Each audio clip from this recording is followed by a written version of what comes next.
Hello friends, thank you so much for your support. आप लोग अपना प्यार इसी तरह बनाए रखिए क्योंकि हम आपके लिए रिबॉर्न से जुड़ी और रोमांटिक एडवेंचरस कहानियाँ लगातार लाते रहेंगे।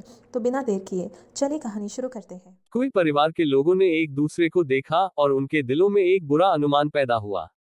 कबीले के बुजुर्ग ने अपने पीछे सभी को देखा और एक किशोर को बुलाया और उससे कहा कि वह जलाओ लकड़ी काटने के बहाने पहाड़ी से नीचे जाए और देख ले। निस्संदेह उन्हें जो समाचार मिलेगा वह निश्चित रूप से कोई परिवार के लोगों को और अधिक चिंतित कर देगा। मो जीवे और पांचवें बड़े भाई ने गाड़ी चलाई और जल्द ही काउंटी सरकार में पहुंचे। उनकी मुलाकात मो चौहान से हुई जिसने अभी अभी दोपहर का भोजन समाप्त किया था और लोगों को व्यापार के सिलसिले में बाहर ले जा रहा था। इस समय अपने भाइयों को आते देखकर मो चौहान को सहज रूप से लगा कि कुछ गड़बड़ है। पांचवें बड़े भाई, नौवें छोटे भाई, आप इस समय यहाँ क्यों हैं? मो जीवे गाड़ी से कूदने वाले पहले व्यक्ति थे।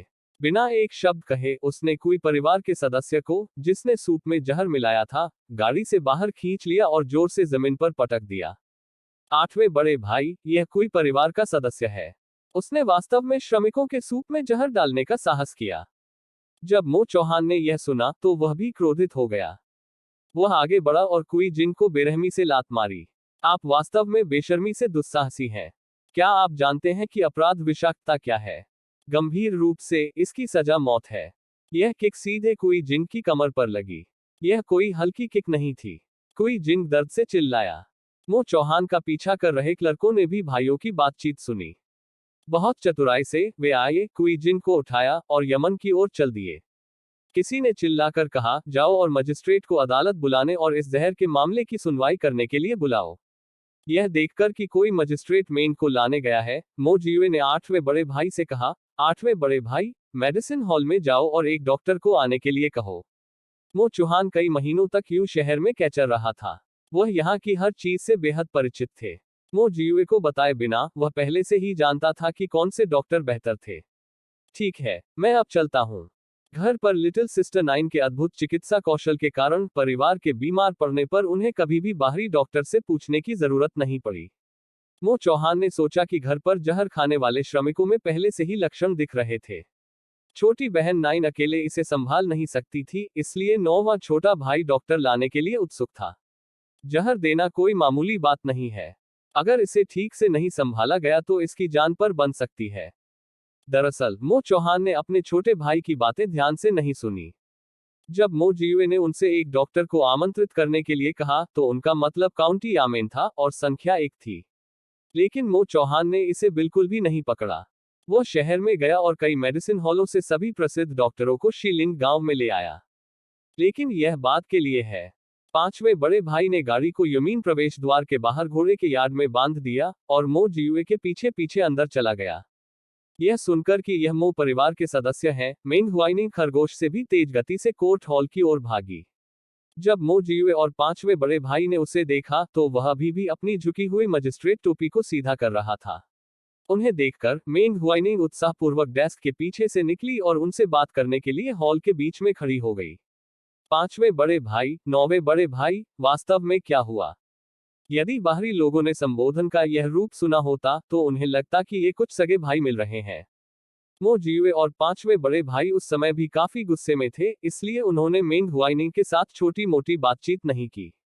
मजिस्ट्रेट मेंग, मैंने अपनी आंखों से इस आदमी को उन श्रमिकों के भोजन में जहर मिलाते देखा।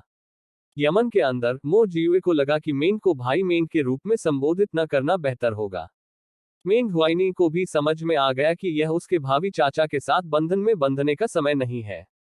वह घूमा, डेस्क के पीछे चला गया और उसकी अभिव्यक्ति तुरंत गंभीर हो गई। चौंका देने वाले ब्लॉक की जोरदार आवाज के साथ मेंग हुआइनिंग ने कहा, मुकदमा चलाने के लिए उसे अंदर लाओ। तुरंत भयंकर दिखने वाले कर्मचारियों को लेकर क्लर्कों की कतारें दोनों तरफ व्यवस्थित स्थिति में आ गईं।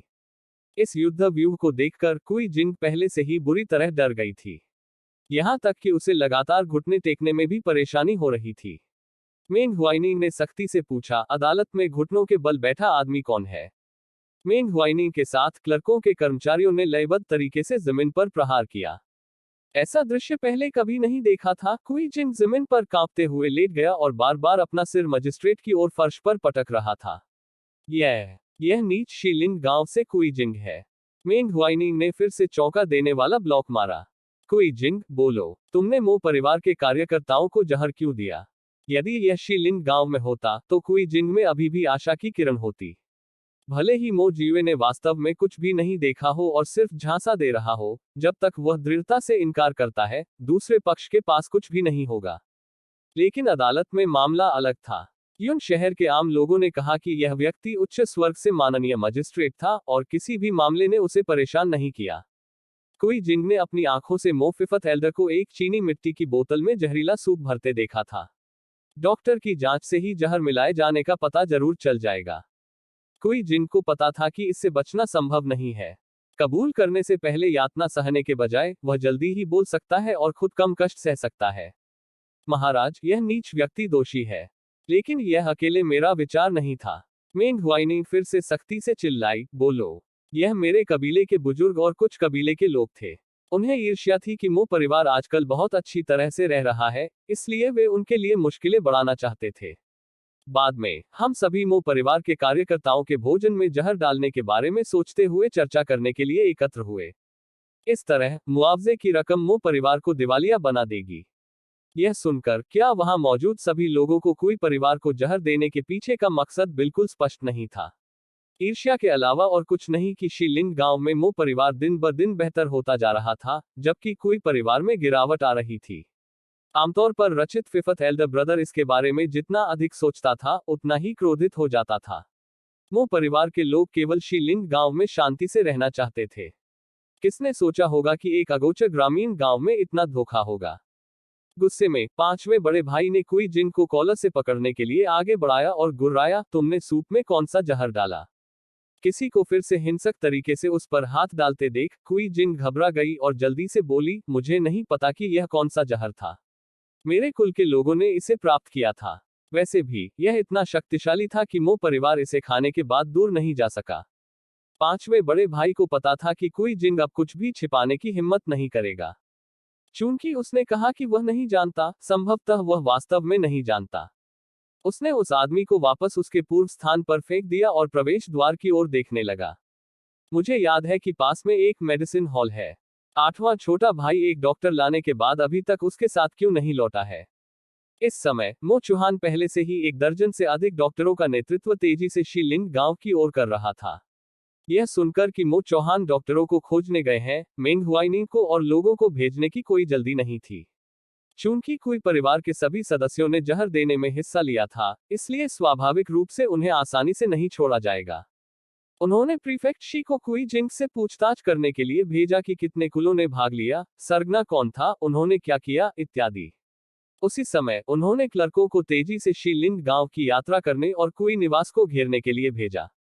भले ही वे इसमें शामिल थे या नहीं, जब तक कोई निश्चित निष्कर्ष नहीं निकल जाता, किसी भी व्यक्ति को भागने नहीं दिया जा सकता था। जबकि प्रीफेक्ट शी कुई जिंग को पूछताछ के लिए एक तरफ ले गए, मेंग हुआइनिंग ने भी पिछले हॉल में मो भाइयों के लिए लाई गई चाय पी। लगभग 1 घंटे के इंतजार के बाद प्रीफेक्ट शी ने सभी रिकॉर्डों को लिखना समाप्त कर दिया था, लेकिन मो चौहान के लौटने का अभी भी कोई संकेत नहीं था। मो जीवे और पांचवें बड़े भाई वास्तव में अब और नहीं बैठ सकते थे। दोनों चिंतित थे कि मो चौहान किसी कठिनाई में पड़ गए होंगे। दोनों एक ही समय में खड़े हुए और मेंग हुआइनिंग को बताया कि वे मो चौहान की तलाश करने जा रहे हैं। यह महसूस करते हुए कि अब तक कुछ गड़बड़ है, मेंग हुआइनिंग ने भाइयों के साथ कुछ क्लर्कों को उनकी खोज में भेजा। न तो मो जीवे और न ही पांचवें बड़े भाई को उम्मीद थी कि मो चौहान डॉक्टरों के एक समूह को शीलिंग गांव में वापस लाएंगे। वर्तमान में उनकी खोज का दायरा अभी भी यू शहर के भीतर तक ही सीमित था। यह कहा जा सकता है कि मो चौहान डॉक्टरों के एक समूह को शीलिंग गांव में वापस ला रहे थे। यह संयोग से हुआ। वह अभी गांव में दाखिल ही हुआ था कि उसने कुई परिवार के 1 दर्जन से अधिक सदस्यों को घबराहट में भागते हुए देखा। उनके हाथ में जो बंडल थे, उन्हें देखकर लग रहा था कि वे किसी वारदात को अंजाम देकर भागना चाहते थे। बिना एक शब्द कहे मो चौहान दर्जनों लोगों का रास्ता रोकने के लिए आगे बढ़े। लंबे समय तक शीलिंग गांव में रहने के बाद यह अपरिहार्य था कि कोई परिवार के सदस्यों से मिलने के अवसर आएंगे। मो चौहान के सामने मौजूद दर्जनों लोग उसके लिए अजनबी नहीं थे। तुम बुरे काम करके भागना चाहते हो, उन्होंने व्यंग्य करते हुए कहा। एक दूसरे से नजरें मिलाने के बाद कोई परिवार के सदस्य कुछ हद तक भ्रमित हो गए। जब मो परिवार शीलिंग गांव में पहुंचा था तो यह मो चौहान ही था जो सबसे पहले ली परिवार के आंगन में कूदा था। उनका चपल कौशल कुछ ऐसा था जिसे कुछ लोगों ने अपनी आंखों से देखा था। मो चौहान के सामने कोई भी अलग दिखना नहीं चाहता था। अगर उन्होंने गलत बात कही तो निश्चित तौर पर उनकी पिटाई होगी। अब सबसे महत्वपूर्ण बात यह थी कि उनमें से कई थे और वो केवल एक था। अगर मो चौहान उन्हें पकड़ना भी चाहे तो भी उसके लिए सभी को पकड़ना असंभव था। जहां तक डॉक्टरों की बात है जिन्हें मो चौहान वापस लाए थे, वे उसकी गति के साथ तालमेल बिठाने में विफल रहे थे और अभी भी पीछे थे, अभी तक शीलिंग गांव नहीं पहुंचे थे। इसे ध्यान में रखते हुए कुई परिवार के सदस्य अपने तरीकों से भागना चाहते थे। जब मो चौहान उसकी ओर नहीं देख रहा था तो एक व्यक्ति बड़े कदम उठाकर गांव के प्रवेश द्वार की ओर भागा। मो चौहान ने बिल्कुल भी पीछा नहीं किया।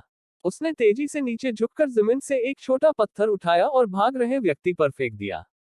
इसमें देखा गया कि वह शख्स अपने सामने किसी चीज से ऐसे लड़खड़ा गया जैसे वह किसी चीज से फिसल गया हो। वह एक चीख के साथ मुंह के बल आगे गिर पड़ा।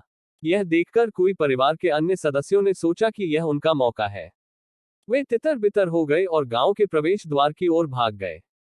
मो चौहान ने कुछ और कंकड़ उठाए और प्रत्येक व्यक्ति के टखने पर मारते हुए उन्हें सटीक रूप से बाहर फेंक दिया। कोई परिवार के किसी भी सदस्य को नहीं बख्शा गया और वे सभी जमीन पर गिर गए। सबसे अधिक दुखी कोई परिवार का एकमात्र बुजुर्ग था। वह उम्र में बड़ा था और उसके पैर उन छोटे बच्चों की तरह तेज नहीं थे। मो चौहान उसके करीब थे और उन्होंने अधिक ताकत से पत्थर फेंका, अतः वह और भी अधिक बल से गिरा। उसके बचे हुए कुछ दांत भी टूट गए। मो चौहान ने कोई परिवार के रोने को नजरअंदाज कर दिया और कुशलतापूर्वक उन्हें एक एक करके बांधने के लिए उनकी बेल्ट उतार दी। गांव के प्रवेश द्वार पर हंगामा छोटा नहीं था। कोई परिवार के शेष सदस्य जो बच नहीं पाए थे, उनकी अंतरात्मा दोषी थी और उन्होंने बाहर आकर यह देखने की हिम्मत नहीं की कि क्या हो रहा था। झो और झाओ परिवार अलग थे। चूंकि कोई परिवार को अच्छा व्यवहार करने का पाठ पढ़ाया गया था, इसलिए लंबे समय तक गांव में कोई बड़ी गड़बड़ी नहीं हुई थी।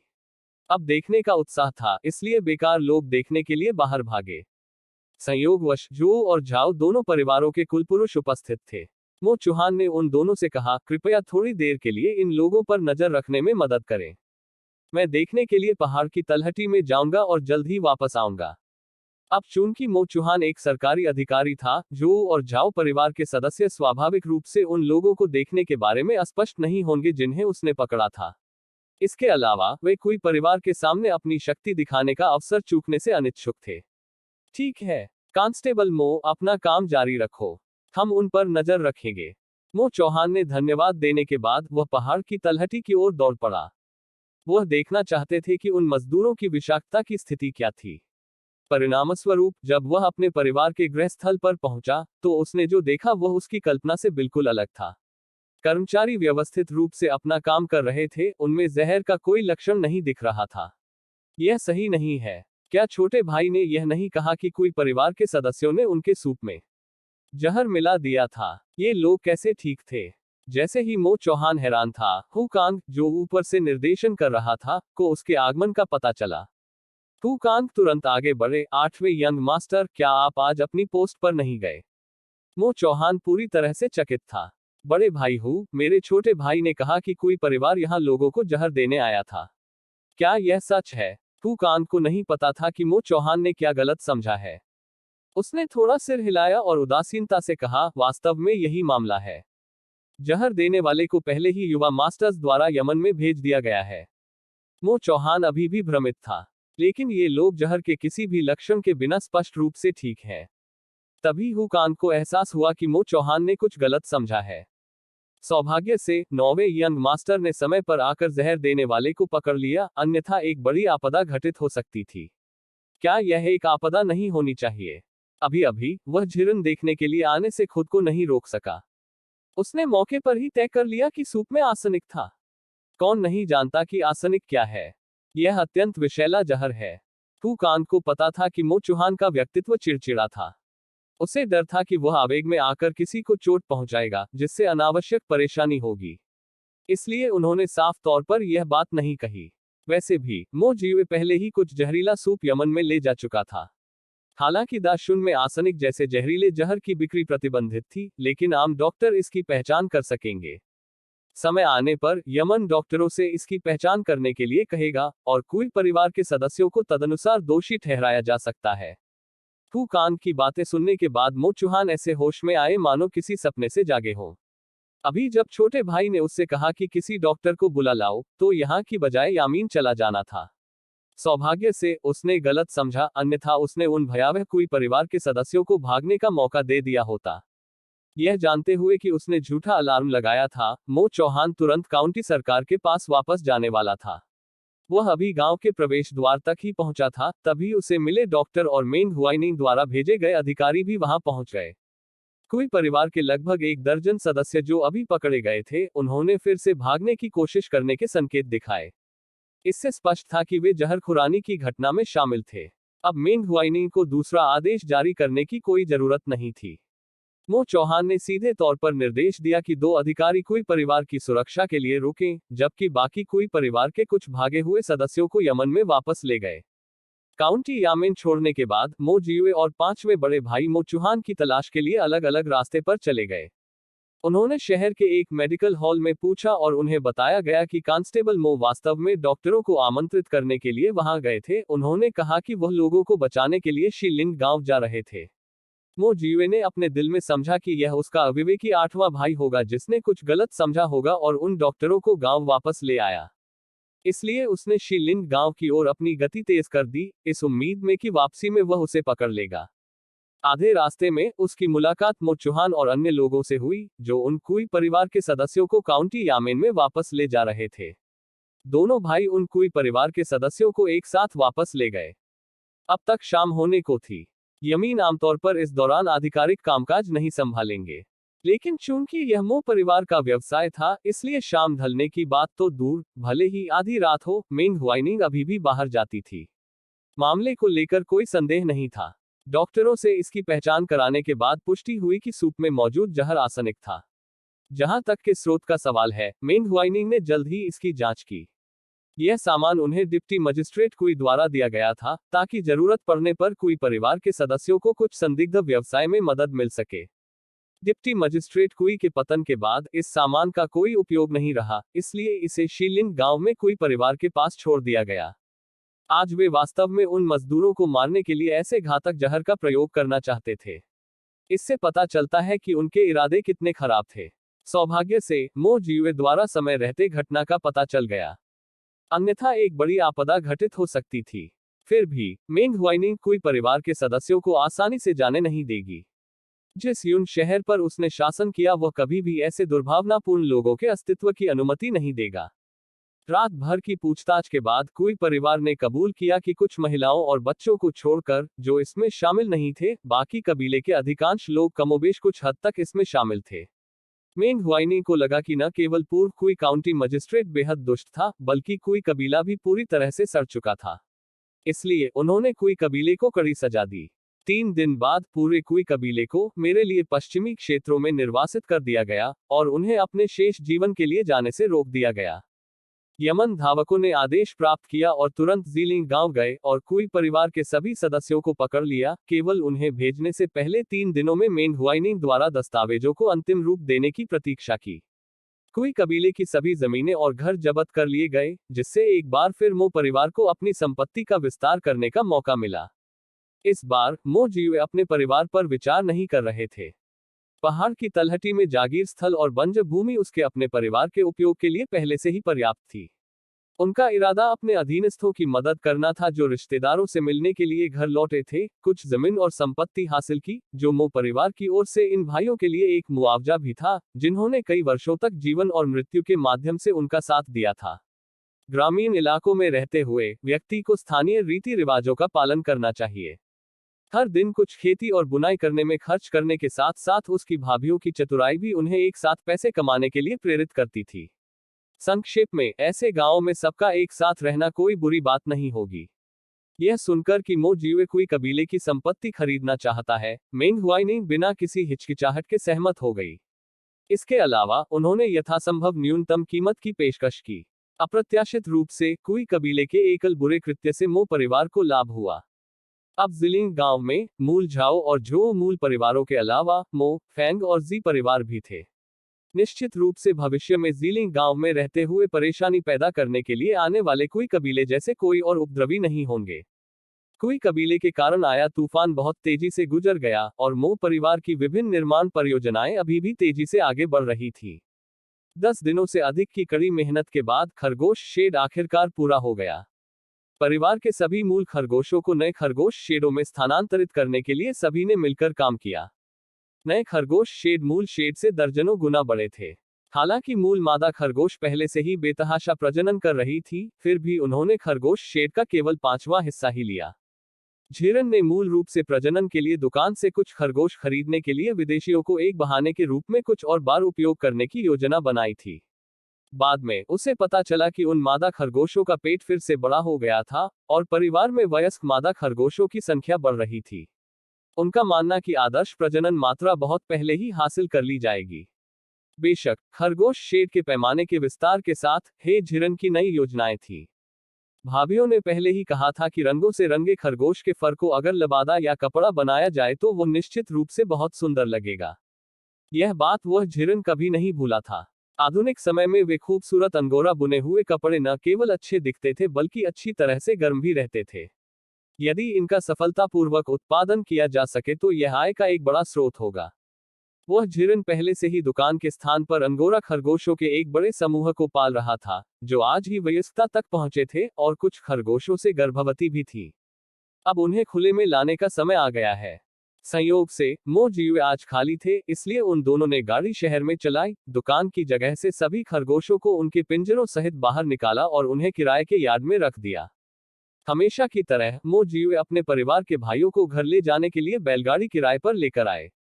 हालांकि यह अधिक परेशानी भरा था, फिर भी यह तरीका काफी उपयोगी था। परिवार के सदस्य भी इस जोड़े के आदी थे कि वे विदेशियों से चीजें खरीदते थे।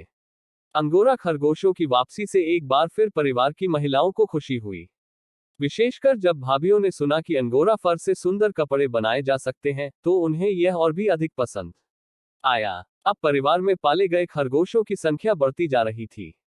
ठंडा खरगोश का मांस बनाने के लिए हर दिन नर खरगोशों को मारना बेहद थका देने वाला काम था, जो केवल 5वें बड़े भाई और उसकी पत्नी पर निर्भर था।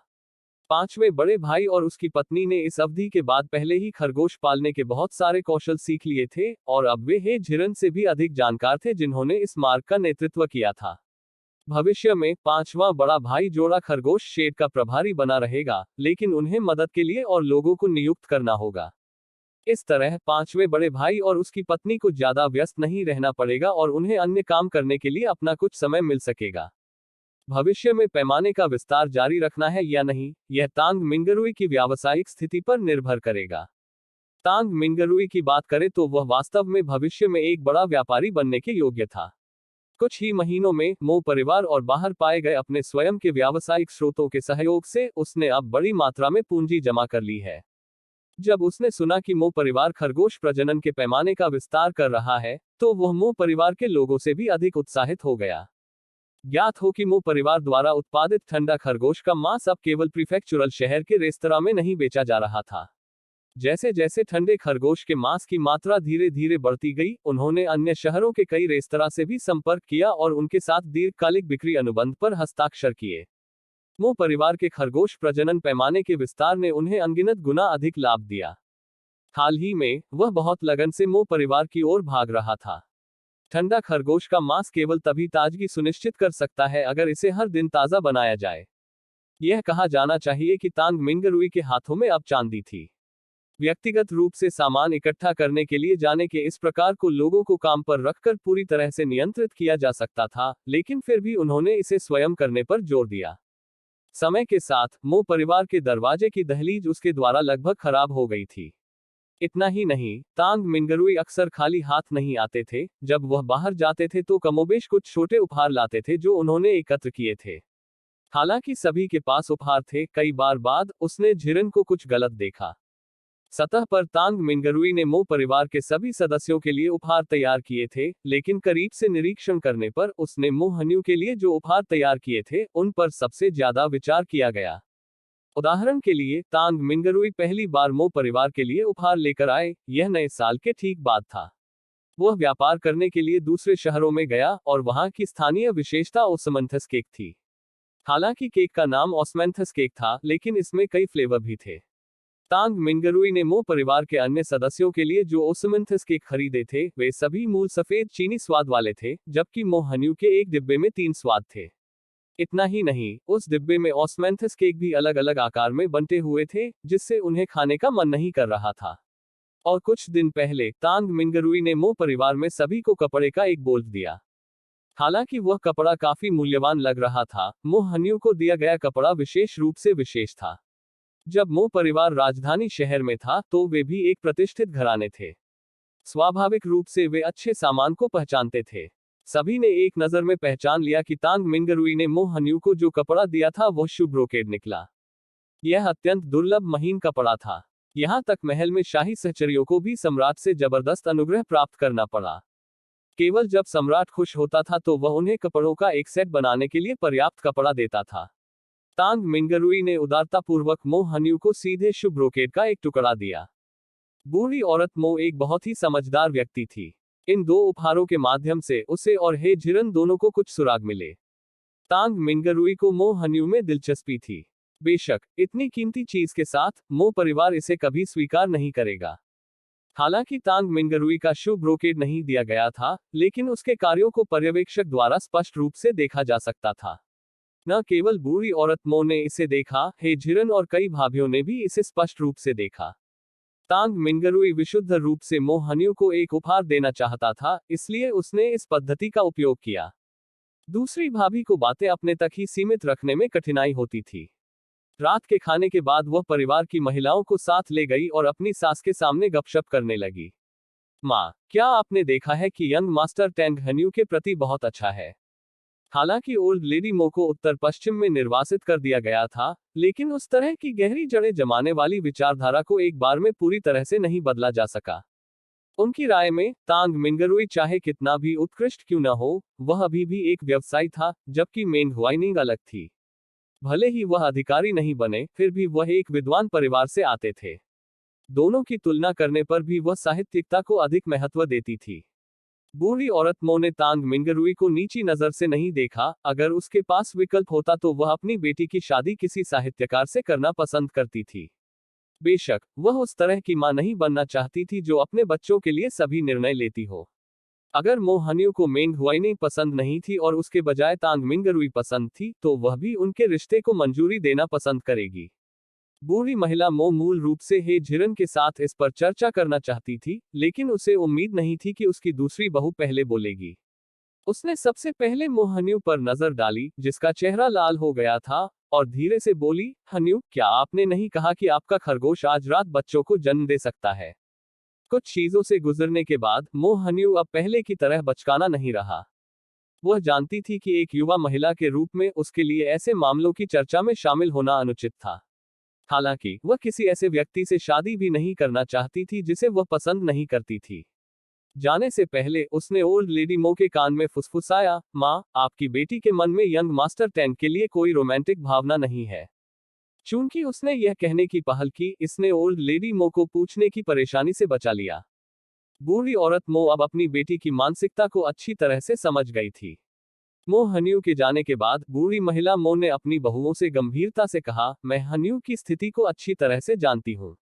अब से जब यंग मास्टर टैंग आए तो उनके प्रति विनम्र रहें और कोई अन्य विचार न रखें। इस पर सभी को स्पष्टीकरण देने पर भी विचार किया जा सकता है। चाहे वह मो हन्यू का इनकार हो या एक मां के रूप में उसकी खुद की अनिच्छा, उसने अपना रवैया स्पष्ट कर दिया था। परिवार में कई महिलाएं थीं, और वे सभी मो हन्यू की भाभियां थीं। यह अवश्यंभावी था कि वे परिवार की एकमात्र युवा लड़की के बारे में चिंतित होंगे। उन्हें उसके रवैये के बारे में पहले ही बता देने से बहुएं अति उत्साही होने और कोई गलतफहमी पैदा करने से बच जाएंगी। वह झिरन सबसे अधिक बोधगम्य था। अपनी सास की बातें सुनकर वो तुरंत उसका आशय समझ गई। माँ, चिंता मत करो, अब से हम इस बारे में अपना मुंह बंद रखेंगे। नौवीं भाभी को ऐसा कहते देख बाकी भाभियों ने भी सहमति में सिर हिलाया और यह संकेत दिया कि वे भी ऐसा ही करेगी। केवल दूसरी मूर्ख भाभी को अभी भी लगा कि मो हन्यू द्वारा तांग मिंगरुई को अस्वीकार करने के बाद वह भविष्य में इतने अच्छे परिवार से किसी को नहीं ढूंढ पाएगी। आखिरकार मो परिवार की परिस्थितियां वैसी नहीं रही जैसी वे हुआ करती थी। हालांकि उनका जीवन अभी भी काफी समृद्ध था, फिर भी कितने लोगों को इस बात से कोई आपत्ति नहीं होगी कि वे अदालत के निर्वासित अपराधी थे। माँ, मुझे लगता है कि यंग मास्टर टेंग एक अच्छा आदमी है, आप इस पर विचार क्यों नहीं करती? बूढ़ी औरत मो आमतौर पर 9 बहुओं के साथ समान व्यवहार करती थी। एकमात्र अपवाद यह जिद्दी दूसरी बहू थी, जो यह नहीं समझती थी कि बाकी सभी लोग क्या स्पष्ट रूप से देख सकते हैं। यह सोचकर वह बिना सोचे समझे बोल पड़ी। बुढ़िया कुछ गुस्से में थी। वो तमतमा उठी और डांटते हुए बोली, नहीं समझती हो तो वापस जाकर दूसरी बहुओं से बाद में पूछ लेना। सबसे बड़ी भाभी ने झट से दूसरी भाभी की आस्तीन खींच ली और बोली, दूसरी भाभी, सबसे बड़ी भाभी तुम्हें बाद में समझा देगी। दूसरी भाभी ने बिना सिर हिलाए कहा, ठीक है। अब परिवार की सभी महिलाएं सास के रवैये को समझ गईं और चुपचाप तांग मिंगरुई का जिक्र करना बंद कर दिया। अगली सुबह हमेशा की तरह तांग मिंगरुई सामान लेने के लिए एक गाड़ी के साथ आया। संयोगवश मेंग हुआइनिंग भी मो जियुए से मिलने के बहाने आई और दोनों एक के बाद एक मो परिवार में पहुंचे। तांग मिंगरुई एक व्यापारी था, इसलिए स्वाभाविक रूप से जब वह किसी अधिकारी से मिलता था तो उसका सम्मान करता था। मेंग हुआइनिंग तांग मिंगरुई की भावनाओं को नहीं जानती थी। वह जानता था कि इस व्यक्ति का मो परिवार के साथ व्यापारिक संबंध था और उनके उनके साथ अच्छे संबंध थे। इसलिए उन्होंने तांग मिंगरुई के सामने कोई आधिकारिक बयानबाजी नहीं की और उनके साथ उतना ही लापरवाही से व्यवहार किया जितना उन्होंने मो परिवार के साथ किया था। उन्हें और तांग मिंगरुई को मो जियुए द्वारा यार्ड में ले जाया गया। संयोग से मो हन्यू ने चेहरे पर घूंघट पहन रखा था और कुदाल पकड़ रखी थी। वह यूएर और लेनएर के साथ अंदर से बाहर आई और अपने औषधीय क्षेत्रों की देखभाल करने की योजना बना रही थी। आखिरकार तांग मिंगरुई एक व्यवसायी थे, इसलिए उन्होंने मेंग हुआइनिंग की तुलना में बहुत अधिक उदारता से काम किया। उसने पहल करके उसका स्वागत किया, मिस मो, क्या आप खेतों में काम करने जा रही हैं? जब मो हन्यू ने धर्मी मेंग हुआइनिंग को देखा तो वह मन ही मन रोमांचित हो गई। वह उसका स्वागत करने ही वाली थी कि उसने देखा कि तांग मिंगरुई पहले ही उसकी ओर बढ़ चुकी थी। कल अपनी दूसरी भाभी की बातें सुनने के बाद वह कमोबेश तांग मिंगरुई की भावनाओं को जानती थी। हालांकि वह तांग मिंगरुई को नापसंद नहीं करती थी, लेकिन उसके मन में उसके लिए कोई रोमांटिक भावना भी नहीं थी। विशेष रूप से उस आदमी के सामने जिसे वह पसंद करती थी। मो हन्यू एक पल के लिए कुछ असमंजस में थी। आखिरकार वह एक प्रतिष्ठित परिवार की युवती थी और शिष्टाचार उसे व्यर्थ नहीं सिखाया गया था। उसने तुरंत अपने विचारों को सुलझाया और अगल बगल खड़े 2 व्यक्तियों की ओर थोड़ा झुक गई। सुप्रभात, मास्टर मेंग, युवा मास्टर टेंग। जब मेंग हुआइनिंग ने उस लड़की को देखा जिसके बारे में वह सोच रहा था, तो वह बहुत खुश हुआ। वह अभिवादन का जवाब देने ही वाला था कि उसने देखा कि तांग मिंगरुई ने पहले ही उसकी बाह से एक सुंदर छोटा पस निकाल लिया था। तांग मिंगरुई फिर से आगे बढ़ी और मो हन्यू को छोटा पस भेंट किया। मिस मो, ये जिनसेंग के बीज हैं जो मुझे व्यापार करते समय मिले थे। मुझे पता है कि आपको औषधीय जड़ी बूटियां उगाना पसंद है, इसलिए मैं इन्हें आपके लगाने और देखने के लिए लाया हूं। वास्तव में, हे झिरन आवश्यकतानुसार अधिक से अधिक जिनसेंग बीज उपलब्ध करा सकती थी, और वे उसके क्षेत्र में उत्पादित उच्च गुणवत्ता वाली किस्में थी। मुख्य कारण यह था कि उसने उन्हें मो हन्यू को रोपण के लिए नहीं दिया था, क्योंकि जिनसेंग का विकास चक्र लंबा था और अल्पावधि में बहुत कम देखने को मिलेगा। तांग मिंगरुई को इसके बारे में पता नहीं था। वह केवल इतना जानता था कि मो हन्यू को औषधीय जड़ी बूटियां उगाना पसंद है, इसलिए वह उसे सर्वश्रेष्ठ देना चाहता था। तांग मिंगरुई को आते ही मो हन्यू को उपहार देते देख मेंग हुआइनिंग को अचानक थोड़ा नाखुश महसूस हुआ। जब वह सोच रहा था कि कैसे आगे बढ़ें और बातचीत शुरू करें, मो हन्यू ने बात की। धन्यवाद, यंग मास्टर टेंग। जिनसेंग के बीज बहुत कीमती हैं, हन्यू उन्हें स्वीकार नहीं कर सकता। नहीं स्वीकार सकता? हाँ, वह उसकी बातें स्वीकार नहीं कर पाती थी। मो हन्यू को उपहार अस्वीकार करते देख मेंग हुआइनिंग को तुरंत राहत महसूस हुई। तांग मिंगरुई निराश नहीं हुई और उसने पस बढ़ाना जारी रखा। यह बहुत अधिक पैसे के लायक नहीं है। मुझे बस यह मिला और मैंने इसे खरीद लिया। मिस मो, कृपया इसे स्वीकार करें। मो हन्यू ने एक कदम पीछे लिया। आपकी दयालुता के लिए धन्यवाद, यंग मास्टर टेंग, लेकिन मैंने अभी अभी औषधीय जड़ी बूटियां उगाना सीखना शुरू किया है। मुझे इतनी अच्छी चीज को बर्बाद नहीं करना चाहिए। तांग मिंगरुई ने कई बार मो हन्यू से उससे शादी करने के लिए कहा था, लेकिन तांग मिंगरुई जैसे सभी प्रकार के लोगों के साथ अनुभवी व्यक्ति को भी कुछ हद तक शर्मिंदगी महसूस हुई, क्योंकि मो हन्यू ने उसे बार बार अस्वीकार कर दिया था। पैसे की थैली पकड़े हुए उसके हाथ को समझ नहीं आ रहा था कि आगे बढ़े या पीछे खींचे। तभी बूढ़ी औरत मो कमरे से बाहर आई।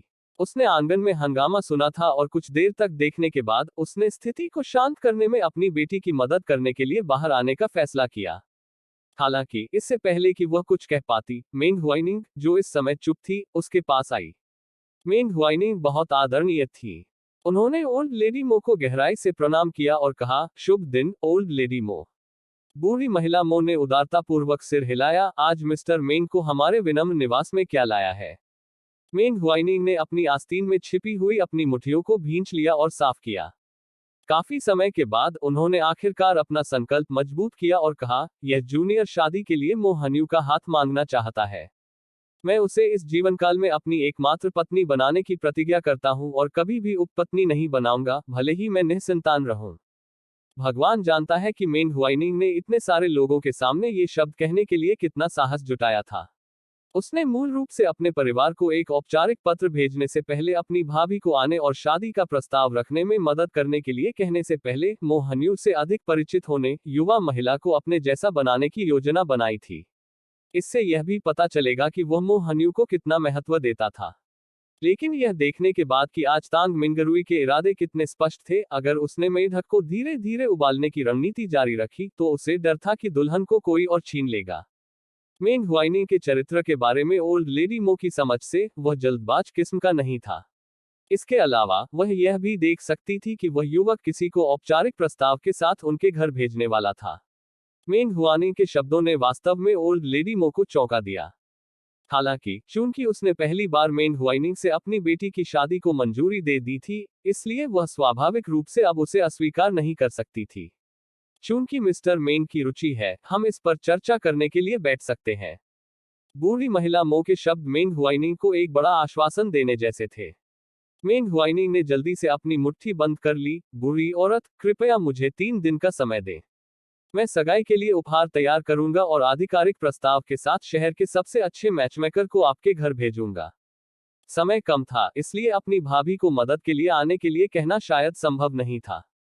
शहर में सर्वश्रेष्ठ मैचमेकर को काम पर रखने से निश्चित रूप से मो हन्यू की कमी नहीं होगी। इसके अलावा ओल्ड लेडी मो ने उसे सिरे से खारिज नहीं किया, जिसका मतलब था कि उसने शादी का विरोध नहीं किया। इसलिए उसे मो परिवार को पुनर्विचार करने का कोई मौका नहीं देना चाहिए। जब मेंग हुआइनिंग अभी बोल रही थी तो उसने चुपके से मो हन्यू पर नजर डाली थी। युवती अब शर्म से अपनी भाभीियों के पीछे छिप रही थी, यह जानते हुए कि ऐसी चर्चाओं के दौरान उपस्थित रहना उसके लिए अनुचित था, लेकिन खुद को दूर करने में असमर्थ थी क्योंकि वह सुनना चाहती थी कि आगे क्या होगा। इस बीच तांग मिंगरुई अवाक रह गई। यहाँ पर क्या हो रहा था? जो लड़की उसे पसंद थी, उसे कोई और प्रपोज कर रहा था। इसके अलावा ओल्ड लेडी मो की मुस्कुराती अभिव्यक्ति से ऐसा लग रहा था कि वह इसे बहुत पसंद कर रही है। क्या इसका मतलब यह हुआ? उसके पास अब कोई मौका नहीं था। फिर भी तांग मिंगरुई लड़ाई किए बिना हार मानने को तैयार नहीं थी। वह उनकी शैली नहीं थी। अपने विचारों को व्यवस्थित करने के बाद तांग मिंगरुई मेंग हुआइनिंग के पास आ गए। लेकिन जैसे ही वह कुछ कहने ही वाला था, उसने अपनी आंख के कोने से मो हन्यू को मेंग हुआइनिंग को शर्मिंदगी के साथ उत्सुकता से देखते हुए पाया। भले ही तांग मिंगरुई उसके लिए लड़ना चाहता था, लेकिन मो हन्यू की नजर को देखकर वह केवल पीछे हट सकता था। वह स्पष्ट रूप से प्रशंसा की दृष्टि थी, दुर्भाग्य से उस पर निर्देशित नहीं थी। ऐसे में अगर वह आगे बढ़ने की जिद करेगा तो खुद को शर्मिंदा ही करेगा। इसलिए उन्होंने वह बदल दिया जो वह मूल रूप से कहना चाहते थे। बधाई हो, मिस्टर मेंग और मिस मो। मेंग हुआइनिंग हल्के से मुस्कुराए, आपकी शुभकामनाओं के लिए धन्यवाद, मास्टर टेंग। मामला सुलझता देख मो हन्यू चुपचाप भीड़ से खिसक गए। तांग मिंगरुई ने भी चतुराई से छुट्टी ले ली। यह देखकर कि मो हन्यू चला गया है, उसने चुपचाप जिनसेंग के बीज वाली थैली को अपने कपड़ों में छिपा लिया, यह दिखाते हुए कि आज कुछ नहीं हुआ है। आज आने का उनका मुख्य उद्देश्य सामान इकट्ठा करना था। मो परिवार ने आज न केवल बड़ी मात्रा में कोल्ड रैबिट स्नैक्स का उत्पादन किया, बल्कि उनके पास 100 से अधिक खरगोश पेंडेंट भी थे। इसके अलावा मो हन्यू के 2 दर्जन से अधिक पालतू खरगोश भी थे, वह उन सभी को ले जा रहा था। तांग मिंगरुई को पता था कि कब आगे बढ़ना है और कब पीछे हटना है। चूंकि उसके और मो हन्यू के पास अब कोई मौका नहीं था, इसलिए उसने देर करने की कोई जरूरत नहीं समझी। जितनी जल्दी वह अधिक पैसा कमाने और अपने व्यवसाय को ऊंचाइयों पर ले जाने के लिए सामान ले लेता, आगे चलकर वही उसका एकमात्र लक्ष्य बन जाता। मो निवास पर अधिक समय बिताने के लिए मेंग हुआइनिंग ने कल ही यमन में सभी मामलों की व्यवस्था कर ली थी। लेकिन जिस तरह से चीजें विकसित हुई, चूंकि उसने पहले ही मोहनियों को प्रस्ताव दे दिया था, उसे सगाई के उपहार और अन्य मामलों की तैयारी के लिए तुरंत वापस जाना पड़ा। इस प्रकार तांग मिंगरुई के जाने के कुछ समय बाद मेंग हुआइनिंग ने भी जल्दी से छुट्टी ले ली। मेंग हुआइनिंग के चले जाने के बाद बूढ़ी महिला मो ने परिवार के सभी सदस्यों को अपने कमरे में बुलाया। मो परिवार के मन में मो हनियो की शादी घर में सबसे बड़ी घटना थी। हर कोई अपनी सांसें रोके ओल्ड लेडी मो के बोलने का इंतजार कर रहा था। हानियो अब बड़ी हो गई है, शादी करने की उम्र आ गई है। वह और मिस्टर मेंग एक दूसरे से प्यार करते हैं, इसलिए उसकी मां होने के नाते मुझे उसके साथ सही व्यवहार करना चाहिए। क्या आप में से किसी को कोई आपत्ति है? वह झिरन चुपके से खुद पर हंसा। उसने सोचा, आप पहले ही इस पर सहमत हो चुके हैं, हमें संभवतः क्या आपत्ति हो सकती है? इसके अलावा यह एक इच्छुक जोड़े का मामला है, कौन आपत्ति करेगा?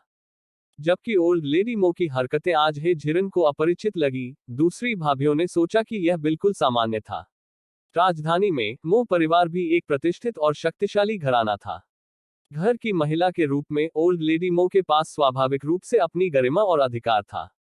कई वर्षों तक घर चलाने के बाद जब से उन्हें निर्वासित किया गया, उसने अपना कठोर पक्ष त्याग दिया था। फिर भी आज राजधानी में घर की महिला के रूप में उसकी जो आभा हुआ करती थी, वह एक बार फिर उभर कर सामने आई, जिससे पता चला कि ओल्ड लेडी मो अपनी बेटी की शादी को कितना महत्व देती थी। सबसे बड़ी भाभी ने धीरे से खड़े होकर कहा, हन्यू और मिस्टर मेंग के बीच भावनाएं हैं। यह एक दुर्लभ अच्छा मैच है। मां का निर्णय हमेशा सही रहा है। मुझे विश्वास है कि उनका भविष्य निश्चित रूप से खुशहाल होगा। सातवीं भाभी भी खड़ी हो गई और बोली, यह सही है, मां। हन्यू का भाग्य स्पष्ट रूप से बहुत अच्छा है। ऐसा लगता है कि हम भाभियों को उसकी दुल्हन की पोशाकें तैयार करने की जरूरत है। यह देखकर कि दोनों बहुएं सहमति में बोल रही थी, बूढ़ी औरत मो तुरंत खुशी से झूम उठी।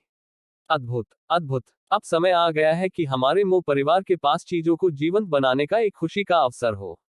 फिर उसने आगे कहा, आज मैंने आपको यहाँ इसलिए बुलाया है ताकि हन्यू की शादी की तारीख पर चर्चा की जा सके। मो बंधुओं सहित हर कोई इस कथन से हैरान था। पांचवें बड़े भाई ने खड़े होकर पूछा, माँ, क्या शादी की तारीख हमेशा दूल्हे पक्ष द्वारा तय नहीं की जाती है? इसके अलावा हमारा हन्यू कोई बुरा स्पिनर नहीं है जिसे कोई जोड़ा नहीं मिल सकता है। हम इतनी जल्दी में क्यों हैं? पांचवें बड़े भाई द्वारा सवाल उठाए जाने के बाद हर कोई समान रूप से भ्रमित होकर ओल्ड लेडी मो की ओर देखने लगा। महान शून राजवंश में विवाह पर सहमति होने के बाद दूल्हे का पक्ष अपने 8 अक्षरों के आधार पर शुभ विवाह तिथियों का चयन करने के लिए दोनों पक्षों की जन्मतिथि को एक ज्योतिषी के पास ले जाता था। इन सभी मामलों को दूल्हे के परिवार द्वारा नियंत्रित किया जाता था, जबकि दुल्हन पक्ष को बस शादी के दिन को अंतिम रूप देने और उन्हें सूचित करने के लिए इंतजार करना पड़ता था। तो माँ उनके साथ शादी की तारीख क्यों ला रही थी? माँ, क्या आप चिंतित हैं कि चूंकि हमारा परिवार इस समय संकट में है, मिस्टर मेंग अपने शब्दों से मुकर सकते हैं और हन्यू को भविष्य में फिर से इतना अच्छा साथी नहीं मिल पाएगा। इसके अलावा मो जिनियन अपनी माँ के कार्यों के लिए कोई अन्य कारण नहीं सोच सका। बूढ़ी औरत मो इन पारंपरिक नियमों से अच्छी तरह वाकिफ थी। इस तरह से अभिनय करने के लिए उसके अपने विचार थे। यह पहले से ही अप्रैल है, बूढ़ी महिला मो ने कहा, उसकी निगाहें धीरे धीरे दूर जा रही थी, उदासी के संकेत के साथ। उसने आगे कहा, यून फैंग लोगों को जानकारी इकट्ठा करने के लिए पश्चिमी सीमा पर ले गया और अभी तक वापस नहीं लौटा है। आपके पिता और भाई वर्तमान में लापता हैं, उनका भाग्य अज्ञात है। हमें प्राप्त जानकारी के अनुसार श्री सी मेंग के जुलाई में पश्चिमी सीमा पर दिखाई देने की उम्मीद है। मुझे चिंता है कि उस समय तक अगर हम आपके पिता और भाइयों को सफलतापूर्वक नहीं बचा सके तो उनके बचने की संभावना कम हो जाएगी। बूढ़ी औरत मो ने इन शब्दों को अपने दिल में छिपा रखा था, कभी बच्चों के सामने नहीं बोलती थी, डर था कि इससे उनका आत्मविश्वास टूट जाएगा। लेकिन आज अपनी बेटी की शादी की तारीख पर चर्चा करते समय उनके पास स्पष्टीकरण के लिए इसे लाने के अलावा कोई विकल्प नहीं था। वह झिरन बोधगम्य होने के कारण उसके कुछ शब्द सुनकर तुरंत उसके विचारों का अनुमान लगा लिया। हालांकि यह ऐसी बात नहीं थी जिसके बारे में वह खुलकर बात कर सके। हालांकि सिर्फ इसलिए कि उसने इसका उल्लेख नहीं किया, इसका मतलब यह नहीं है कि अन्य लोग इसका उल्लेख नहीं करेंगे। यहां तक दूसरी भाभी भी, जो आमतौर पर स्पष्टवादी रहती थी, आज उनका दिमाग काम कर रहा था। पहली बात जो उसके दिमाग में आई वह थी उसका लापता पति। सबके सामने उसके चेहरे से आंसू अनियंत्रित रूप से बहने लगे। वह भावुक होकर खड़ी हो गई और विनती करते हुए बोली, माँ, मेरे पति और पिता निश्चित रूप से सुरक्षित वापस आएंगे। कृपया ऐसे विचार मन में न रखें। यहाँ तक बड़ी भाभी के भी आंसू छलक पड़े, लेकिन दूसरे छोटे भाई बहनों की तरह उन्होंने खुलकर कुछ नहीं कहा। उसने मन ही मन प्रार्थना की कि उसके पति, ससुर और दूसरे छोटे भाई बहन अन्य लापता भाइयों की तरह सुरक्षित वापस आ जाएं। बूढ़ी महिला मो के भी यही विचार थे, लेकिन उन्होंने जीवन में अधिक अनुभव किया था, जिससे उनकी बहू के लिए वास्तविकता को स्वीकार करना आसान हो गया। तो उसने धीरे से अपनी आंख के कोने को पोंछा और कहा, मैं बस चिंतित हूं। स्थिति अभी तक अपने अंतिम चरण तक नहीं पहुंची है और कोई नहीं जानता कि परिणाम क्या होगा। बूढ़ी महिला मो ने दूसरी भाभी को वापस बैठने के लिए कहा और फिर से बोली, अगर जुलाई तक हमें कोई दुर्भाग्यपूर्ण खबर मिलती है तो इसके कारण हन्यू की शादी में देरी होगी।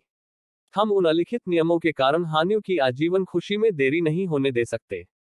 एक बुद्धिमान बूढ़ी महिला के रूप में उसे विश्वास नहीं था कि एक बार जब मो पिता और पुत्र की मौत की खबर आई, हन्यू के 3 साल का शोक समाप्त होने के बाद मेंग हुआइनिंग अभी भी उसी स्थान पर उसका इंतजार कर रही होगी। इसलिए आज वह अपनी बेटी की शादी में बदलाव करना चाहती थी। मो जियुए को वे सांसारिक नियम कभी पसंद नहीं आए, और इसके अलावा उसे विश्वास था कि वह अपने पिता और भाइयों को सुरक्षित रूप से बचा सकता है। बेशक, अपनी मां के विचारों की परवाह किए बिना उसने उसका समर्थन करना चुना। चूंकि यह मामला है, मां, क्या आपके पास कोई योजना है? मो जियुए ने आह भरी और पूछा। ओल्ड लेडी मो ने कहा, मेंग हुआइनिंग ने पहले ही कहा है कि वह 3 दिनों में प्रपोज करने आएंगे। यूनचेंग में उनका कोई बुजुर्ग नहीं है, इसलिए मैं शादी की तारीख पर फैसला कर सकती हूँ। चूंकि आपके पास एक योजना है, हम आपने जो कहा है उसका पालन करेंगे। मो जियुए ने सहमति व्यक्त की। यह दुर्लभ था कि उसकी मां कार्यभार संभालना चाहती थी, और एक बेटे के रूप में वह स्वाभाविक रूप से उसकी इच्छाओं को पूरा करना चाहता था। इसके अलावा, एक साथ रहने के दौरान मेंग हुआइनिंग को जानने के बाद उन्हें समझ आया कि वह एक भरोसेमंद व्यक्ति थे। जब तक हन्यू ऐसे व्यक्ति से शादी कर सकती है, उसके बड़े भाई के रूप में वह सहज रहेगा। झेरन को कोई आपत्ति नहीं हुई और वो विचार करने लगी कि उसकी छोटी भाभी के लिए किस प्रकार का दहेज उचित होगा। हालांकि ओल्ड लेडी मो के पास अभी भी परिवार में कुछ अधिकार थे, लेकिन जब से उन्होंने अपनी निर्वासन यात्रा शुरू की, तब से उन्होंने हे झिरन को प्रबंधकत्व छोड़ दिया था। इस अवधि के दौरान हे झिरन ने चाहे जो भी निर्णय लिए हों, उसकी सास ने हे झिरन पर अपना भरोसा दिखाते हुए कभी कोई आपत्ति नहीं जताई। इसके अलावा परिवार के वित्तीय संसाधन हे झिरन के नियंत्रण में थे। हालांकि वह नियमित अवसरों पर अपने भाइयों और भाभियों को कुछ हिस्सा आवंटित करती थी, लेकिन यह केवल एक छोटा सा हिस्सा था। इसके अलावा मो परिवार विभाजित नहीं हुआ था, और वे सभी एक बड़े परिवार के रूप में एक साथ रहते थे। स्वाभाविक रूप से घर के मुखिया के रूप में अपनी छोटी भाभी की शादी के लिए दहेज को संभालना हे झिरन की जिम्मेदारी थी। हे झिरन का स्थानिक भंडारण प्रचुर संसाधनों से भरा हुआ था, और जब मोहनियों के दहेज की बात आती थी तो वह कंजूस नहीं होती थी। हालांकि दहेज पर सावधानी से विचार करना पड़ता था। सबसे पहले उन्हें दूल्हे की ओर से सगाई के उपहारों को ध्यान में रखना था और उनके मूल्य के आधार पर उचित दहेज प्रदान करना था। वे दुल्हन के परिवार की वित्तीय ताकत पर भी विचार कर सकते हैं। यदि दुल्हन का परिवार धनी होता तो वे स्वाभाविक रूप से अपनी विवाहित बेटी के साथ दुर्व्यवहार नहीं करते। हालांकि भले ही उन्हें अब स्वतंत्र माना जाता था, वे बिना पैसे के निर्वासन में आ गए थे। यह सर्वविदित था कि वे राजधानी को दरिद्र छोड़कर चले गए थे। उत्तर पश्चिम में पहुंचने के बाद वे कुछ छोटे व्यवसायों में लगे, लेकिन उनकी दृश्यमान आय सीमित थी। यदि झिरन द्वारा प्रदान किया गया दहेज स्पष्ट सीमा से अधिक है, तो यह अनिवार्य रूप से दूसरों के बीच संदेह पैदा करेगा। विशेषकर वे बहुमूल्य खजाने जो राष्ट्रीय खजाने से निकाले गए थे, उनका यूं ही दिखावा नहीं किया जा सकता था। इसलिए हे झिरन की अपनी योजना थी। बेटी की शादी के दहेज में आमतौर पर सोना, चांदी और अन्य मूल्यवान वस्तुएं शामिल होती थी। हाल ही में उसने जिलिंग गांव में 2 शादियों को देखा था, और उसने देखा कि दुल्हन के परिवार ने दहेज के हिस्से के रूप में फर्नीचर और अन्य वस्तुएं भी भेजी थी। संभवतः केवल संपन्न परिवार ही ऐसा कर सकते थे। सावधानी पूर्वक विचार करने के बाद हे झिरन के मन में एक मोटा विचार था, और वह यह देखने का इंतजार कर रहा था कि अंतिम निर्णय लेने से पहले मेंग हुआइनिंग किस तरह के सगाई उपहार लाएगी। मोहनियों के मामले पर चर्चा हुई थी और पूरा परिवार आम सहमति पर पहुंच गया था। मो परिवार में जीवन अपनी पिछली शांति में फिर से शुरू हो गया, और हर कोई अपने अपने मामलों में व्यस्त हो गया। कुछ दिनों के नवीनीकरण के बाद खरगोश शेड वापस पटरी पर आ गया। किराए पर ली गई मदद हर दिन इसकी देखभाल करती थी, इसलिए वूगे और वू साओ के पास काफी खाली समय होता था। हालांकि वे फिर भी निश्चिंत नहीं हो सके और बारी बारी से खरगोश शेड की रखवाली करने लगे। वूगे ने रात में भी इसकी जांच की क्योंकि वे जंगली जानवरों के पहाड़ से नीचे आने और खरगोशों के साथ घुलने मिलने से चिंतित थे। इसके अतिरिक्त उन्हें चोरों से भी बचाव करना था। हालांकि कोई परिवार अब अस्तित्व में नहीं है, लेकिन यह तथ्य कोई रहस्य नहीं है कि मो परिवार ने खरगोश शेड का निर्माण किया था। दूसरे गांवों से भी लोग घर बनाने में मदद के लिए आए। कौन गारंटी दे सकता है कि इन लोगों का कोई गलत इरादा नहीं था या वे इस जानकारी को किसी गलत इरादे से किसी को बता देंगे। इसलिए मो चोंगयुआन रात में खरगोश शेड में गश्त करते थे ताकि कोई भी उनके खरगोशों का लालच न कर सके।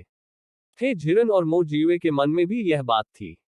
उन दोनों ने महसूस किया कि वूगे का रात्रिकालीन निरीक्षण कोई दीर्घकालिक समाधान नहीं था और स्थायी समाधान निकालना सबसे अच्छा होगा। वह झिरन, जो 2 जिंदगियां जी चुका था, स्वाभाविक रूप से मो जियुए की तुलना में अधिक व्यवहारिक दिमाग वाला था। उसने अपने सामने खराब हुए चावल के गोले को देखा और अचानक उसके दिमाग में एक विचार आया। खुली जगह में लगभग 100 चमकदार काले जर्मन शेपर्ड पिल्ले अचानक दिखाई दिए। जब फैंटुआन ने देखा कि कुछ ही दूरी पर कई नए जानवर अचानक आ गए हैं, तो उसने तुरंत अपने मालिक को खुश करने की कोशिश करना छोड़ दिया और अपने छोटे छोटे पैरों के साथ भाग गया। झिरन को एहसास हुआ कि इस छोटे से आदमी को उन छोटे जानवरों को अपने अधीन करने में मजा आता था। अंतरिक्ष में गायों और भेड़ों ने उसे पहले ही उबा दिया था, उन्होंने उन्हें कुछ राहत देने और अब हर दिन नियम लागू नहीं करने पर विचार किया। इतने सारे नए और रोमांचक जानवरों की उपस्थिति ने एक बार फिर फैंटुआन की रुचि को बढ़ा दिया। वह झिरन को पता था कि इसका इस तरह का प्रभाव होगा, इसलिए वह फैंटुआन के प्रदर्शन को देखते हुए चुपचाप वहीं खड़ी रही। बेशक यह भी कुछ ऐसा था जिसे पूरा होते देख वह खुश थी। इन जर्मन शेपर्ड पिल्लों को जल्दी से बड़ा होने देने के लिए हे झिरन ने उन्हें ऑपरेटिंग टेबल में खरीदने के लिए उच्च कीमत खर्च की। केवल 5 दिनों में वे जर्मन शेपर्ड पिल्ले वयस्क आकार में बड़े हो जाएंगे। तब तक उन्हें यार्ड की सुरक्षा के लिए छोड़ा जा सकता था।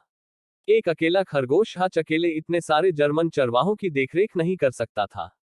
वह झिरन भी पहले से तैयार था। भविष्य में उसके घर में अधिक से अधिक उद्योग होंगे, जैसे मवेशी और भेड़ जिसे वह पालना चाहती थी, साथ ही कुछ मुर्गियां भी। खेतों में लगी कुछ फसलों को भी परिपक्व होने पर सुरक्षा की आवश्यकता होती थी। उदाहरण के लिए खरबूजे के खेत, जिससे खरबूजे के शेड बनाने और उनकी निगरानी के लिए जनशक्ति को काम पर रखने की परेशानी से भी छुटकारा मिल गया। इतने सारे नए जानवरों को देखकर राइस बॉल खुशी से उछल पड़ी। इसने अपने प्यारे पंजे लहराकर उन जर्मन शेपर्ड पिल्लों को संरचनाएं बनाने का आदेश दिया, जबकि अपनी उपलब्धियों को दिखाने के लिए अपने मालिक को प्यारा सा सामान बेच दिया।